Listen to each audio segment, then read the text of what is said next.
Hello viewers, আসসালামু আলাইকুম। আরেকটি ভিডিওতে আপনাদের সবাইকে স্বাগত জানাচ্ছি। তো আজকের ভিডিওতে কিন্তু আমি আমার এই ডায়ান্থাসের গাছটি লাগাবো। এর জন্য আমি এইরকম একটা প্লাস্টিকের বাটি ইউজ করছি। এটা হচ্ছে মেনলি আচারের কৌটা। এই বাজারে যে ছোটো ছোটো আচারের প্যাকেটগুলো পাওয়া যায়, এটা হচ্ছে সেগুলোর কৌটা।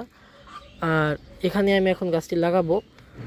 তো এর জন্য আমি নিচে কিছুটা পাতা দিয়ে, তারপর এর উপর আমার শীতের গাছ লাগানোর জন্য যে মাটি, সেই মাটিটা দিয়ে দিয়েছি ভেতরে। এবার আমি এইটাকে প্লাস্টিকের কাপ থেকে আলাদা করে এখন আমি লাগিয়ে দেবো। আর এর নিচ দিয়ে দেখতে পাচ্ছেন কতটা রুট বাউন্ড, এটা সহ আমি লাগাবো। আর এটাই বোঝা যাচ্ছে যে গাছটা খুবই স্বাস্থ্যবান একটি গাছ।